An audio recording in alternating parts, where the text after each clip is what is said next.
There's a signature on a piece of paper that's 250 years old this week. 56 of them, actually.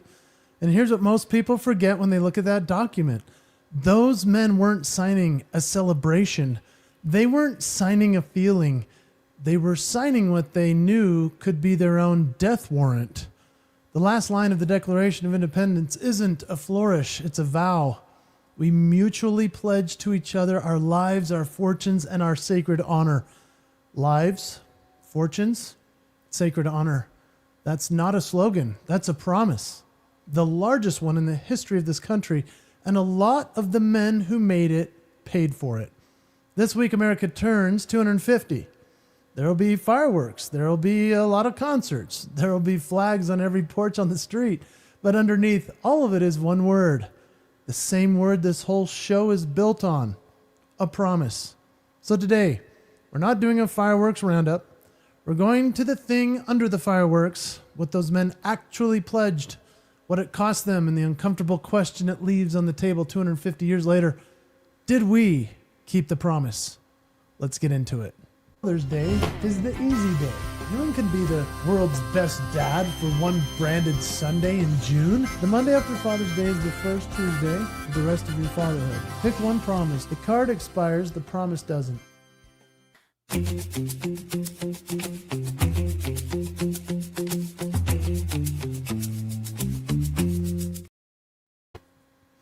Coming up on the show today, we're going to talk freedom of speech first, what the founders pledged. A nation is a promise that has to be re-signed every single generation. And the same word that built America is the one holding your house together. Then in the full story, we'll talk about 250 years on a promise, what the founders pledged that we forgot to keep. The sacred honor pledge, what it cost the men who signed it, and why a promise only counts when keeping it is expensive. From the Newsfeed, proud but uneasy, America at 250.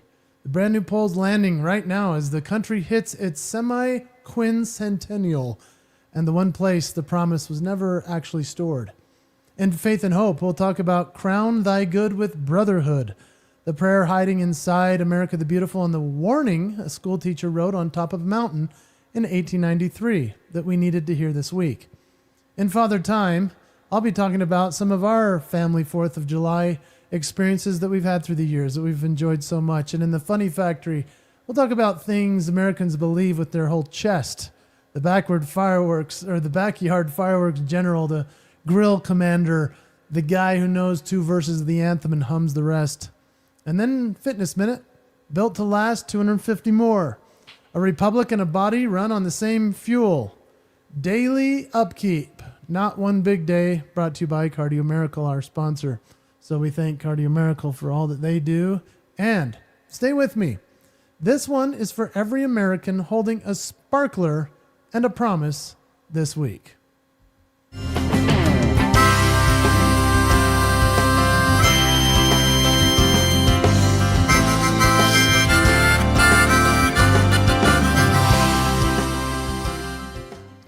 Well, we say the word freedom so much in this country that we've stopped hearing it. It's on the hats, it's on the trucks, it's in the chorus of every song they'll play on Saturday. And somewhere along the way, we started treating freedom like it was a feeling. Like it was the way you feel when the fireworks go off and the bass hits and everybody's hand goes over their heart. But freedom was never a feeling. Freedom is a promise. And it came with a signature line. Read the last sentence of the Declaration of Independence sometime, out loud, to your kids. This week, why not? It doesn't end with a celebration, it ends with a vow. We mutually pledge to each other our lives, our fortunes, and our sacred honor. Stop on that word for a moment. Pledge. They didn't hope, they didn't intend, they didn't manifest, they pledged. And when you sign your name to that document in 1776, you weren't signing a press release. You were making yourself an enemy of the most powerful empire on earth. That signature was a death warrant with your own hand on it. So here's the thing I can't get past 250 years later. A nation is not a building. It's not a flag. It's not even a piece of paper under glass in Washington. A nation is a promise. And a promise has a feature no monument has. It has to be re-signed. Yeah, every generation re-signs it or doesn't. The founders signed it once in ink in a hot room in Philadelphia, knowing what it might cost. If you've ever been to this room, it is hot, especially in July. It's a hot, dank, stank room. And yet they did world-changing things there. When they handed us the pen, and the pen gets handed down to you and to me and to the kid watching the fireworks on your shoulder Saturday night who has no idea he's next in line to sign. Here's where it comes home. The same word that built this country is the word holding your house together. Promise. You can't outsource it to a flag. You can't outsource it to a holiday. You can't outsource it to a fireworks show or a politician or a parade. A country is only as kept as the promises of the people in it. And so is a family, and so is a marriage, and so are you. The founders didn't celebrate independence. They pledged it. Think about that. They pledged it with everything they had. The question this week isn't whether you love the country. The question is whether you're still keeping the promise underneath it. And so I have a few questions for you. When did freedom stop being something you keep and start being something you just feel? How about if you had to sign the declaration this week, pledging your fortune and your sacred honor? Would your name go on the line? What promise did the generation before you keep so you could be free that you've never once thanked them for? And what are you handing the kid on your shoulder Saturday night? A feeling about America or a promise to keep? If a country's exactly as kept the promises of the people in it, what shape is your corner of it in? Let's talk about the full story right after this.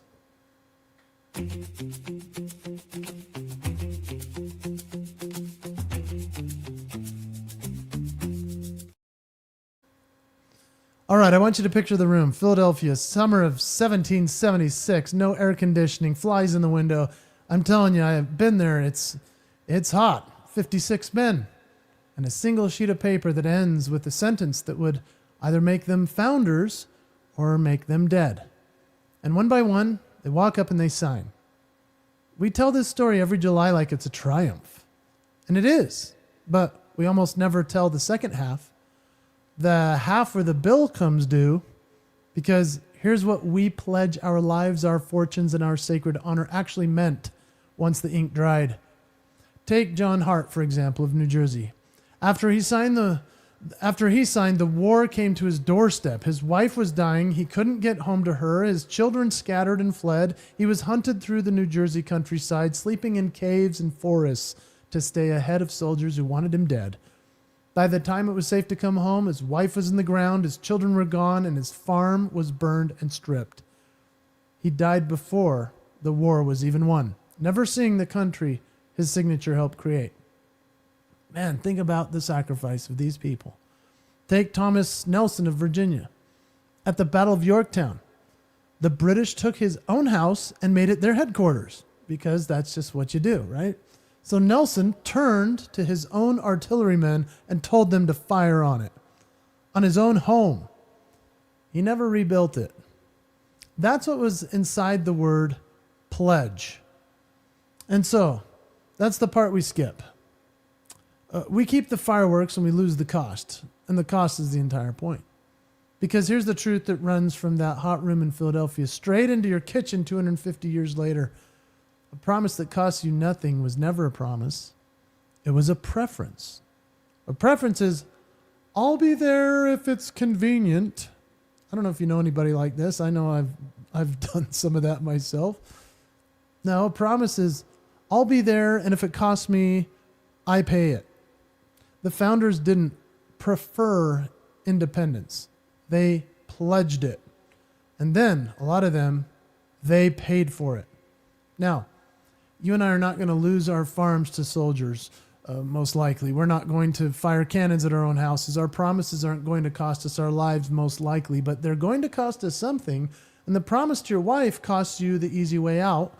The promise to your kid costs you the phone in your hand and the hour you wanted for yourself. The promise to show up costs you the excuse you had ready to go. And if it doesn't cost you anything, if you can keep it without ever once being expensive, then somewhere in there it stopped being a promise. So 250 years ago, 56 men taught us what the word actually weighs. They signed in ink. A lot of them paid in blood. The least we can do in our own much smaller, much safer lives is keep the small promises on purpose, even when it costs us. That's the promise under the fireworks. That's the 250-year-old assignment. Yeah, you have homework. Keep the promise, especially when keeping it is the expensive thing to do. Let's go into...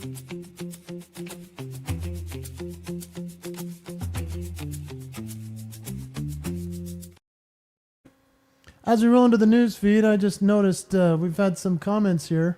I'm wondering if I can scroll over and point one out. It looks like Soulful Squirrel Studios says we've also lost the moral, ethical roots the U.S. was founded on. Yeah, I'd love to know your opinion. I mean, I'd love to know how you think things are going, because that's what we're going to talk about in this Newsfeed piece. It's very interesting how people are thinking about this like 250 years. For some people, it's not a time to celebrate, according to what I'm about to read you. But the official national report and effort, America 250, is going all out for the semi-quincentennial, say that 10 times fast, semi-quincentennial, the America semi-quincentennial, the America 250 semi-quincentennial. Their goal is right there in the name, 350 for 250. What does that mean?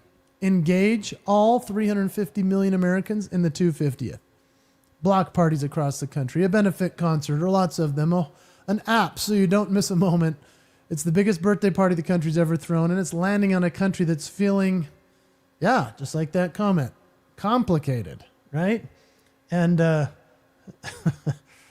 it's been the biggest birthday party the country has ever thrown, and it's landing on a country that's feeling complicated. And so what I'm excited to talk to you about today is that there is a way that we can get through this, but I have to share you the actual numbers in the news because this is what's going on. So the record low is this. Here's the number that should stop you cold. Brand new Gallup polling out this week finds that only 33% of Americans say they're extremely proud to be American in 2026. 33%. That's the lowest since Gallup started asking the question in 2001. It's down 8 points from just last year. And a decade ago, that number was 52%. Man, 2016, it was that much better. Okay, 33%, 1 in 3 on the 250th. That's crazy, right? Okay. The one that hits the thesis here is that there's the number I can't get out of my head, and Gallup asked Americans whether they think the founders, if they could see what exists today, would be proud or disappointed. 77% said disappointed. I mean, want me to read that again? 77 said they're disappointed. When 3 out of 4 of us believe the men who signed that promise would look at what we did with it and be let down. It's not a polling result. That's a report card. That's a crazy bummer. And so here's the twist under it. A Reuters poll out July 2nd found that 80% of Americans still plan to celebrate the 4th this year. Are you celebrating? What are you going to do? I know in our state of Utah, they've told us no fireworks. That's interesting. It makes sense because most of the state is on fire from wildfires. And we don't know if they're human caused or natural, but it's been crazy. So no 4th of July fireworks around here. And yet, 2 in 5 don't believe the country will survive another 250 years. That's pretty sad. So put it together. The biggest 250th celebration in history, a number at a record low, 3 in 4 saying the founders would be disappointed, and still 80% of us still firing up the grill anyway. So here's the thing the founders knew that we sometimes forget. They never stored the promise in the institutions. They stored the promise in the people. We mutually pledged to each other, not to a government, not to a building, but to each other. The institutions can wobble. The pride number can crater. And the promise doesn't live there. It lives in your house. It lives in your handshake. It lives in whether your word still means something on a Tuesday. And here's the good news buried in that 77%. If the disappointment is about whether we kept the promise, then keeping it is still up to us. The report card isn't final. It's due every generation. So where do you stand? The country is 250 years old this week. The promise is exactly as old as the last person who chose to keep it. Are you going to keep it? Faith and hope right after this.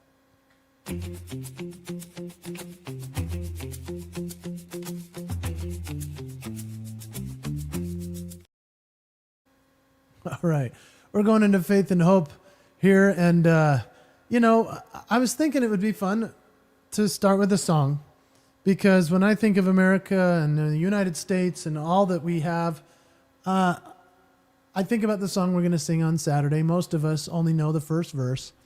Oh, beautiful for spacious skies, for amber waves of grain, for purple mountains' majesties above the fruited plain. Sing it if you know it. America, America, God shed his grace on thee, and crown thy good with brotherhood, from sea to shining sea. Good singing. Good job. Well done. We sing it like a postcard, right? A pretty picture of a pretty country. But America the Beautiful was never a postcard. It's actually a prayer. Have you thought about that? The woman who wrote it left us a warning that we needed to hear this week of all weeks. Her name was Catherine Lee Bates. And in 1893, she was a school teacher from Massachusetts. And she took a train 2,000 miles across the country to teach a summer course in Colorado. At the end of it, she rode a wagon and then a mule to the top of Pikes Peak. Have you ever been up there? 14,000 feet. Crazy. It's very high. It's very nice. Incredible to see that view. And when she looked out over that sea-like expanse, she said all the wonder of America seemed displayed there. That night in her hotel room, the first lines of the poem came to her. But here's the part that isn't on the postcard. That same trip, she said something to her friends that I can't stop thinking about. She said that countries like England had failed because, while they may have been great, they had not been good. And her words, unless we are willing to crown our greatness with goodness and our bounty with brotherhood, our beloved America may go the same way. Hear that again. Great is not the same as good. We've heard Jim Collins' Good to Great book. But what about great not the same as good? That's why this song doesn't actually brag. No, listen to the words. It's not, America, America, you're the best, man. No, it's a prayer. America, America, God shed his grace on thee and crown thy good with brotherhood from sea to shining sea. That's majorly different. Crown thy good, not thy great, just thy good. This is the oldest lesson in the book, too. A nation like a man is not measured by how big it is. It's measured by how good it is. You can be great and rotten at the same time. History is a graveyard of great and not good empires. Bates was warning us in a love song not to become one. And here's where it lands for you and for me, the same place it always lands. You can be a great provider and not a good father. You can have a great reputation and not a good character. You can build a great life and not be a good man inside. Greatness is what the room sees. Goodness is what God sees. And the prayer, the actual prayer of the actual song, is that the greatness would get crowned by the goodness, not replaced. Crowned, topped off, made worth something. So this week, when you sing the first verse and hum the rest, remember it's a prayer. Not make us great. We're already great. Crown our good with brotherhood. Do we still have the brotherhood? Make us good. That's the prayer for the country. It's the prayer for the man singing it. I know that for sure. And if you've been watching the World Cup that's right now going on in our country, the world is coming to the United States and many people for the first time, and their minds are blown in the right ways. They're saying we've never seen these types of stores with all the food and options. We've never seen national parks like this with all of this sacred ground. I mean, it is so wonderful to see. If you follow anyone on Instagram, on TikTok, wherever you are, watch what people from other countries are saying now that they're stepping foot in this country. It's our prayer. And I hope that it's a prayer for every man that sings it. Father Time right after this.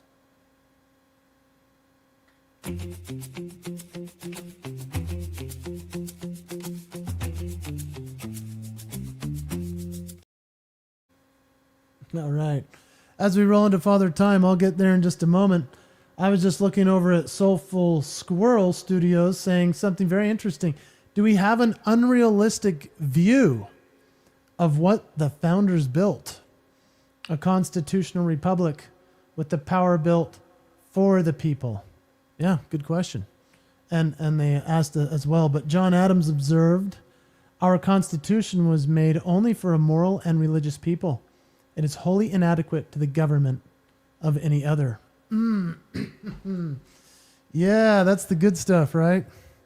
Okay, so how do we make sure that we're morally sound? It's a matter, I guess, of personal preference at this point.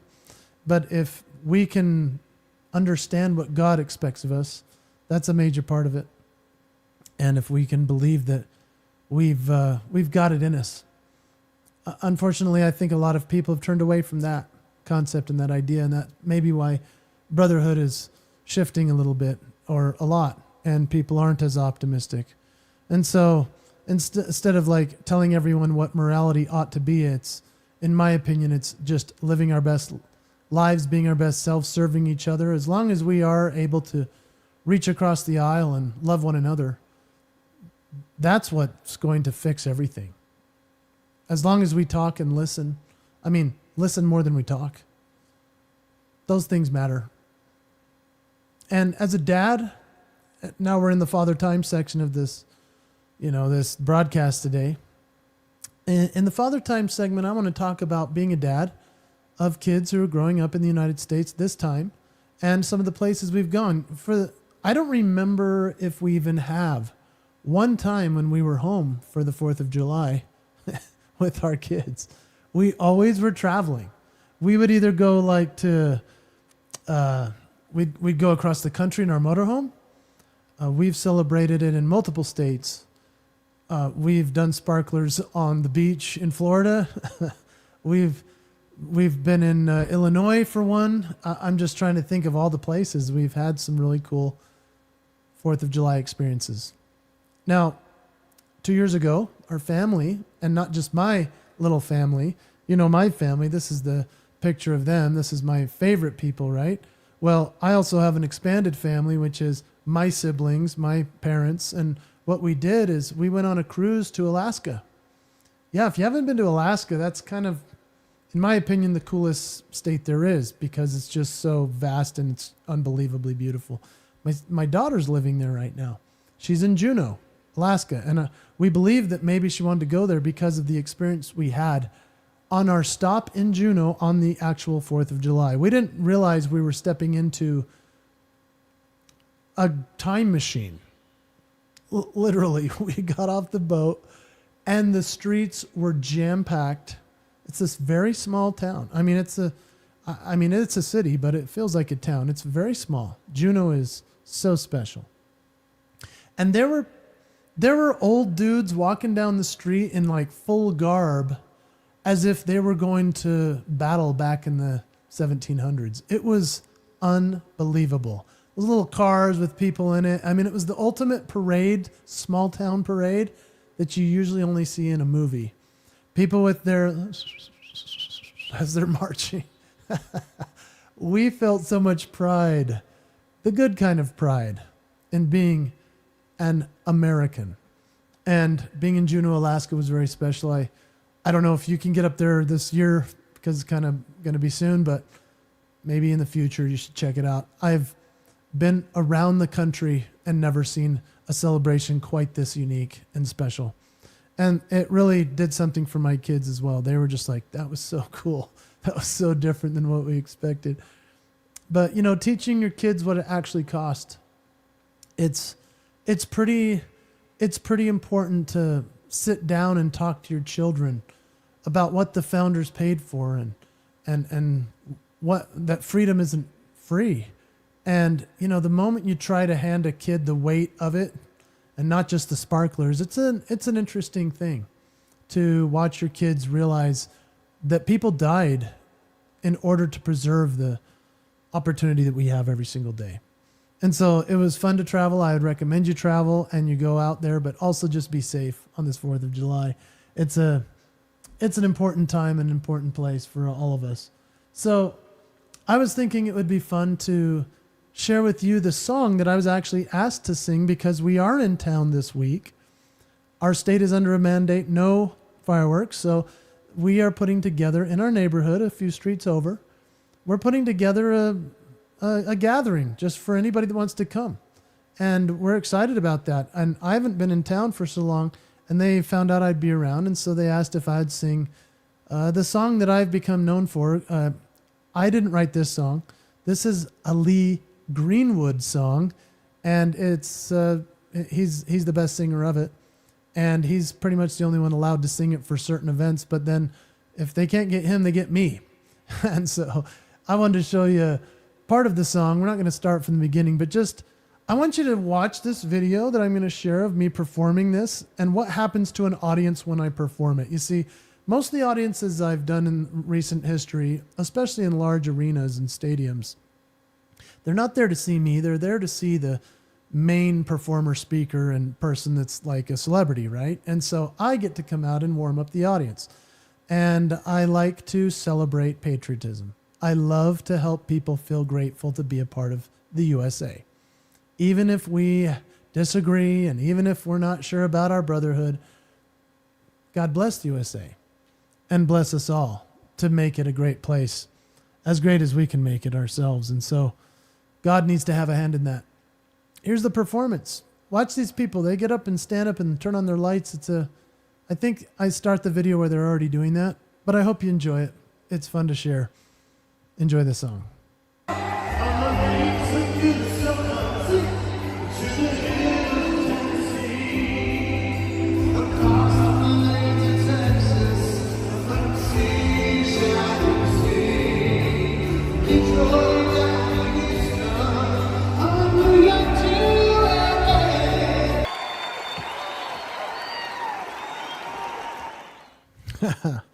Thanks for watching that. It's always makes me happy to hear that song.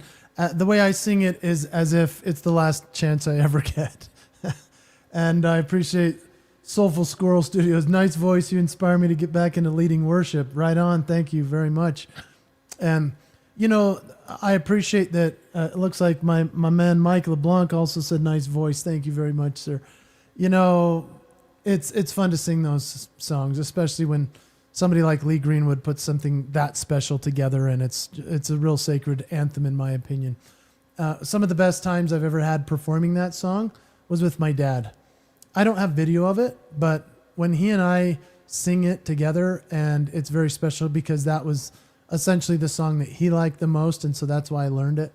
And then I got to see Lee Greenwood sing it at the National Jamboree for Boy Scouts in Washington, D.C. Changed my whole perspective of performing and feeling patriotism. And, as I'm looking at Soulful Squirrel Studios, thanks for sharing. It says nihilistic outlooks are usually founded without a grounding in faith. I'd submit as Americans, we need to return to a faith basis. For me, it's Christianity. I agree. And whether it's Christianity for every single person, I think it's important to have diversity. I think it's important for people to believe what they believe. I know that the principles of Christianity are what this country was founded upon anyway. And so you're absolutely right. When God is with us, God is over us, it changes everything for us. And as a father, I love it when I get to see my kids feeling that they're a part of something special, like living in this beautiful country. And so I'm just curious, forget the country for a second.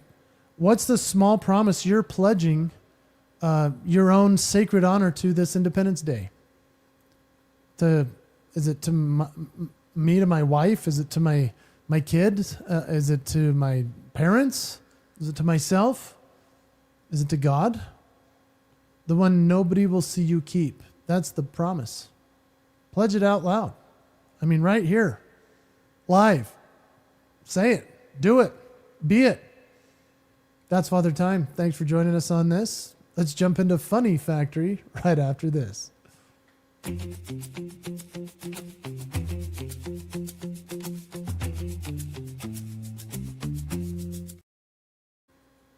All right, there are things every American believes on the 4th of July with their entire chest.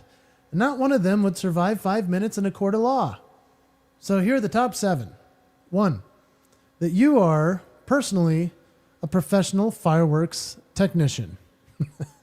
Yeah, I know I told you that we don't have fireworks in my state this 4th of July, but yeah, I think a lot of us guys think that we're a fireworks technician. You bought them at a tent in a grocery store parking lot from a man named Sky. You have zero training, and yet the second the sun goes down, you become General Patton. You're giving orders. Everybody back! Back! I've got this! As you're lighting the match. You do not have this. You have a lawn chair and a deep, unearned confidence. So just remember that. Number 2, that the grill is a sacred male jurisdiction granted by the Constitution. Okay, this is funny. I mean, a woman has run the entire kitchen, the entire menu, the entire household logistics for a week. She's marinated the chicken. She's made sure the steak is ready to roll. It's not frozen. It's sitting on the counter. But the moment those coals get hot, a man materializes from nowhere, tongs already in hand, and announces, "I'll take it from here." He has prepared nothing. He'll accept all credit. This is just somehow in the founding documents. Number 3 is that you know the words to the Star-Spangled Banner. I've stayed away from doing the Star-Spangled Banner. This song is so hard to sing, but you know the first line with total conviction, like, "Oh, say, can you see?" Full volume, hand on your heart. Then, "By the dawn's early light." Yeah, slightly quieter. And by, "Oh, what so proudly we hailed." Yeah, you're essentially just moving your mouth and producing a low patriotic hum until you hear a word you recognize and lunge back in. We all do it. It's a national tradition, really. The hum is the anthem.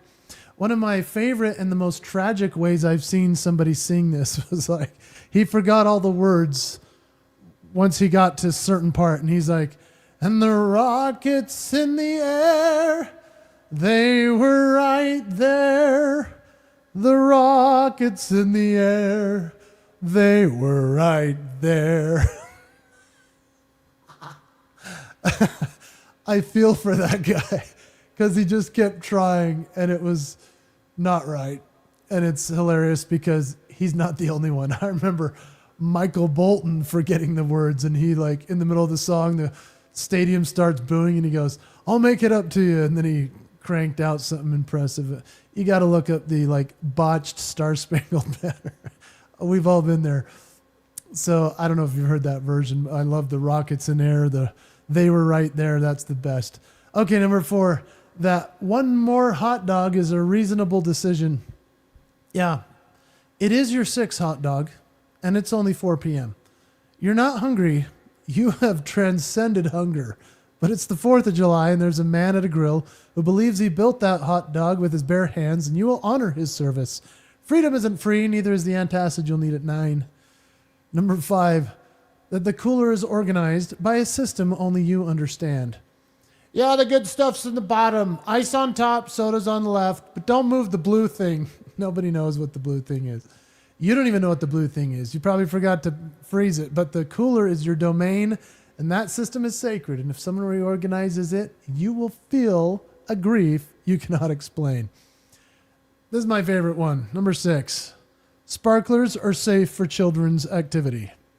Yeah, think about it.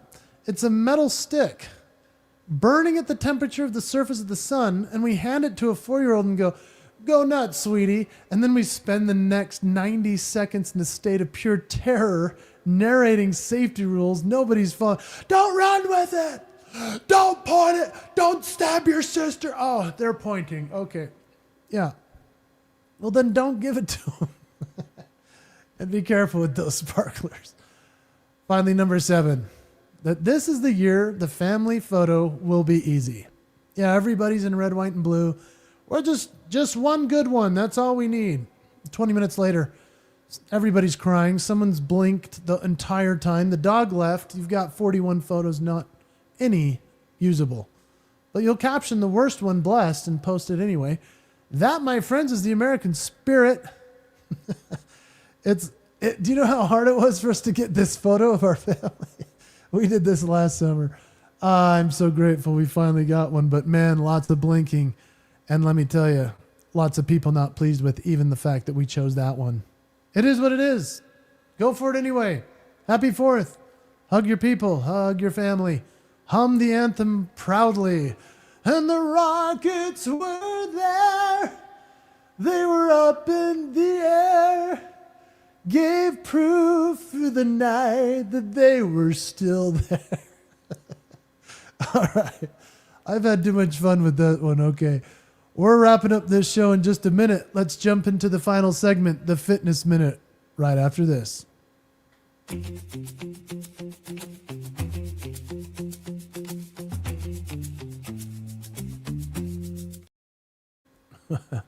All right. A republic and a body have the exact same secret. Neither one of them lasts because of one big day. No, America didn't make it 250 years on the 4th of July. It made it on the 91,000 ordinary Tuesdays in between. The quiet, unglamorous, nobody's filming days of people just doing the work. The maintenance, the upkeep. Your body is the same. You don't get healthy on the one day you go hard at the gym and post about it. Yeah, bro, look at what I did. I did my one workout. It was amazing. You get healthy on the boring days. The water you drank when nobody saw. The walk you took when you didn't feel like it. The thing you didn't eat at the cookout, the second thing you didn't eat at the cookout, let's be honest, it's the 4th of July. You're going to just eat that way anyway. But greatness is the big day. Goodness is the boring day done right. Over and over. For 250 years. Or for the rest of your one life. So if you want a body and a heart built to last another 250, you build it the way the country lasted. Daily, quietly, on the days nobody's watching, making good choices. And when you make a mistake and you eat or drink the wrong thing or you miss a workout, don't let that now become the trend. That's where we fall apart in our ability to be great. It's in the boring days. Just start again tomorrow. Keep a new promise. It's going to happen. Michael Blanc saying, Randall, thanks for the link. Love hearing from Jason. Thanks. Thanks to Randy for sharing. He's probably the one that follows this show the most. So thank you. And Soulful Squirrel Studio said, I seek to continue to act as a conduit for unconditional love. That's what I'm talking about. Good job. Be unconditional love. Love each other. Love one another. Spread joy. The golden rule. What would Jesus do? Yeah, all of those things matter. That's what this is about. And as we talk about making sure that we're fit in our body, and the country has great fitness in the sense of having its own level of health, well, that's where our sponsor comes in for this show. All right? The sponsor is Cardio Miracle. And I see that Soulful Squirrel said, I've subbed to your YouTube channel. Thank you very much. I don't have very many followers on YouTube, so thank you for subscribing there. That means a lot. I want to tell you about nitric oxide and Cardio Miracle before we wrap this up. There's no nitric oxide actually in this, but it is ignited once you drink it. And you just mix it in your water. It's an easy, simple drink you can take once or twice a day, and we recommend 2 servings for the full effect. It actually ignites nitric oxide, which dilates your blood vessels. And what's so powerful about that is that if you have heart disease, if you have blood pressure challenges, if you have numbers all over the place, if you have, if you need to take insulin with diabetes, if you're having brain fog, if you're having not enough energy for the workout, and so you just have to crank the caffeine. This doesn't have any caffeine in it, so that's an interesting thing, but it does have 58 natural ingredients. And what happens is when it goes into your bloodstream, it actually, if it's long enough in there, which this product stays in your body as nitric oxide for 24 to 36 hours, it's unheard of in the nitric oxide industry and in the supplement industry. When it's past 12 hours in your system, it actually releases vitamin D3 from your fat cells as well. So I don't know if you have a vitamin D3 deficiency. Most people do. Most people need to supplement with vitamin D3. All you really need to do is take your Cardio Miracle every single day. It's going to change your life. And if you're interested in any information on it, of course, cardiomiracle.com, you could go there. You could scan this QR code, and you can get, a pretty good deal. It's amazing. We have a 60-day money-back guarantee. What's fascinating about that is that any person that I've ever put this on, or I've said, hey, you need to go try it, if they don't see the results in 60 days, they get their money back. But that's never happened with anyone I've ever shared this with. They've all come back to me either 10, 20, 30, 40 days later saying, oh my gosh, my numbers have improved. I feel so much better. I just finished building the deck on the back porch after I haven't felt myself for 10 years because of my hip surgeries and knees. It's a miracle of a product. It was created by my dad, John Hewlett, and I'm the president of the company. My family, my brothers work in the company. I mean, it's a family business, and we've helped save 1 million lives so far, just with one scoop at a time. And the long game is this. Take it every single day. Your body will feel better. You'll look better. You'll feel happy. And everyone around you will be happy because, hey, when you're healthy, everything's better. So that's the upkeep. We'll put a link in the show notes. But built to last, the country and you. Let's bring it home.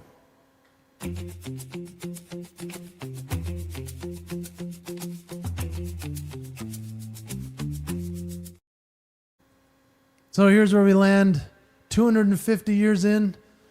We started in a hot room in Philadelphia with the 56 men signing their names to a promise that could have gotten them killed, and a lot of them paid for it. We went to a mountaintop in Colorado where a school teacher wrote a prayer and warned us that great isn't the same as good.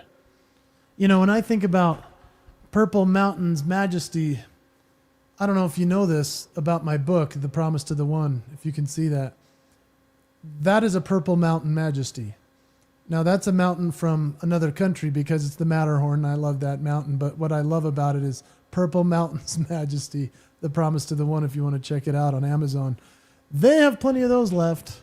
But I want you to think about how we ended at a backyard grill with a man who knows 2 verses of the anthem and hums the rest.